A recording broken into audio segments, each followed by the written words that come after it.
नमस्कार दोस्तों, स्वागत है आपका हमारे आज के वीडियो में। आज हम बात करेंगे बैंक ऑफ इंडिया द्वारा बढ़ाए गए सर्विस चार्ज के बारे में।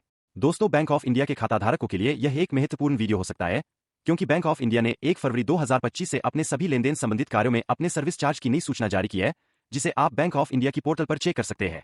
दोस्तों, यदि आप भी बैंक ऑफ इंडिया का खाता चलाते हैं तो यहाँ हम आपको बताने वाले हैं कि पैसे निकालने पर, पैसे जमा करने पर किस तरह बैंक आपसे पैसे वसूलने वाली है। इसके अलावा बैंक ऑफ इंडिया में पासबुक प्राप्त करने, स्टेटमेंट जारी करवाने हेतु, चेकबुक को कैंसिल करवाने हेतु, खाता बंद करवाने हेतु बैंक द्वारा कितना चार्ज लिया जाएगा, इसके बारे में हम आपको आगे डिटेल में बताएंगे।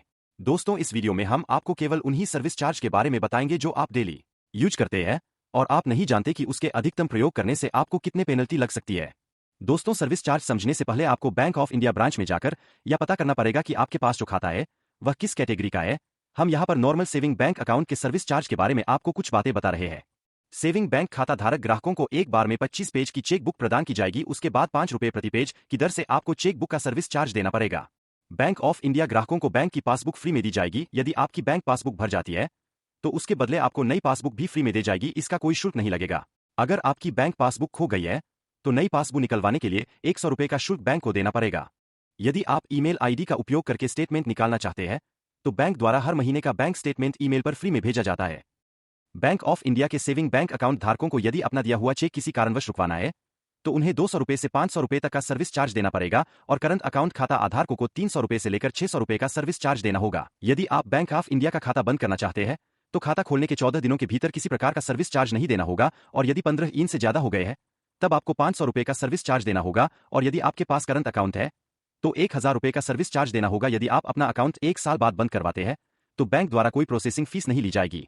यदि खाताधारक अपने द्वारा किए हुए बैंक सिग्नेचर को भूल जाता है तो बैंक में अपने सिग्नेचर को अपडेट करवाने के लिए 100 रुपए का सर्विस चार्ज देना होगा और अगर ज्वाइंट खाता है तो 150 रुपए का सर्विस चार्ज देना पड़ेगा। यदि आपकी फोटो बैंक में लगी हुई फोटो से मेल नहीं कर रही है या पुरानी हो गई है तो आपको फोटो अटैच करवाने के 150 रुपए देने होंगे। बैंक ऑफ इंडिया अकाउंट में यदि आप नॉमिनी ऐड करवाते हैं तो पहली बार फ्री में कार्य किया जाता है। यदि आप नॉमिनी बदलना चाहते हैं इसके लिए आपको 100 रुपए का सर्विस चार्ज देना पड़ेगा। दोस्तों, बैंक ऑफ इंडिया के खाताधारक यदि डिमांड ड्राफ्ट, जिसे हम डीडी कहते हैं, बनवाते हैं तो 5000 रुपए के डिमांड ड्राफ्ट पर 25 रुपए का सर्विस चार्ज, 5000 रुपए से 10,000 रुपए के डिमांड ड्राफ्ट पर 50 रुपए का सर्विस चार्ज, 10,000 रुपए से 1 लाख रुपए डिमांड ड्राफ्ट पर 5 रुपए प्रति 10,000 सर्विस चार्ज एवं 1 लाख से ऊपर के डिमांड ड्राफ्ट पर 4 रुपए प्रति 10,000 के हिसाब से सर्विस चार्ज बैंक आपसे वसूल करेगी। दोस्तों, यदि आपके बैंक अकाउंट में किसी भी प्रकार का लेनदेन पूरे 1 साल तक नहीं हुआ है तो वह अकाउंट इनऑपरेटिव अकाउंट हो जाता है। इसकी वजह से आपको अपने अकाउंट में मिनिमम बैलेंस रखने वाले अमाउंट की पेनल्टी नहीं देनी होगी। दोस्तों, आप में से काफी लोग नहीं जानते होंगे कि बैंक में यदि आप नगद पैसा लेकर के जाते हैं तो बैंक द्वारा आपसे कैश हैंडलिंग चार्ज, मतलब उसको गिनने, संभाल के रखना जैसे प्रक्रिया के लिए आपको सर्विस चार्ज देना पड़ सकता है। केसीसी अकाउंट और नेशनल पेंशन अकाउंट खाताधारकों को किसी प्रकार का कैश हैंडलिंग चार्ज नहीं देना पड़ेगा।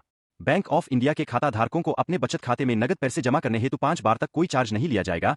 यदि आप 5 बार से अधिक पैसे जमा करने के लिए बैंक जाते हैं तो 6वीं बार आपसे 50 रुपए सर्विस चार्ज लिया जाएगा। दोस्तों, बैंक ऑफ इंडिया में अब आप 5 बार तक आपके बचत खाते से फ्री में कैश निकाल सकते हैं। उसके बाद आपसे 75 रुपए का सर्विस चार्ज लिया जाएगा। बैंक ऑफ इंडिया खाताधारक जो अपने नेट बैंकिंग का उपयोग करके पैसा ट्रांसफर करते हैं उनके लिए भी यहाँ पर सर्विस चार्ज के बारे में बताया गया है, जिसमें यदि आप 2 लाख रुपए से कम आरटीजीएस करते हैं तो बैंक को किसी प्रकार का शुल्क नहीं देना पड़ेगा। 2 लाख रुपए से 5 लाख रुपए तक के आरटीजीएस करने पर 25 रुपए का शुल्क और 5 लाख रुपए से अधिक की आरटीजीएस पेमेंट पर 50 रुपए का सर्विस चार्ज बैंक द्वारा लिया जाएगा। बैंक ऑफ इंडिया के द्वारा नेट बैंकिंग चलने वाले खाताधारक से नेफ्ट के माध्यम से ट्रांजैक्शन करने पर 10,000 रुपए तक 2 रुपए प्रति ट्रांजैक्शन, 10,000 से 1 लाख रुपए तक नेफ्ट पेमेंट पर 4 रुपए 50 पैसे प्रति ट्रांजैक्शन, 1 लाख रुपए से 2 लाख रुपए तक नेफ्ट पेमेंट पर 14 रुपए और 2 लाख रुपए से अधिक की नेफ्ट पेमेंट पर 24 रुपए का शुल्क बैंक द्वारा लिया जाएगा। दोस्तों, आधार कार्ड के माध्यम से यदि ग्राहक सेवा केंद्र से आप पैसे निकालते हैं, जमा करते हैं, मिनी स्टेटमेंट निकलते हैं या बैलेंस चेक करते हैं, इसके ऊपर भी बैंक द्वारा सर्विस चार्ज लिया जाएगा, जिसे आप स्क्रीन पर देख सकते हैं। दोस्तों, 2025 में अब आपको बैंक ऑफ इंडिया के द्वारा फ्री में मैसेज भेजने की सुविधा बंद कर दी गई है। यदि आप लेनदेन का एसएमएस प्राप्त करना चाहते हैं तो आपको उसके लिए सब्सक्रिप्शन लेना पड़ेगा। दोस्तों, सब्सक्रिप्शन आपको हर तीसरे महीने में एक्टिवेट करना होगा। 10 रुपए के सब्सक्रिप्शन पर आपको 20 एसएमएस प्राप्त होंगे। 15 रुपए के सब्सक्रिप्शन में 100 एसएमएस प्राप्त होंगे। 25 रुपए के सब्सक्रिप्शन पर आपको 5000 एसएमएस आपके लेनदेन के माध्यम से प्राप्त होंगे और 30 रुपए के सब्सक्रिप्शन पर 5000 से अधिक एसएमएस अलर्ट आपको प्राप्त होगा। दोस्तों, हमारा वीडियो आपको कैसा लगा कमेंट में जरूर बताएं और कृपया वीडियो को लाइक और चैनल को सब्सक्राइब करें। धन्यवाद।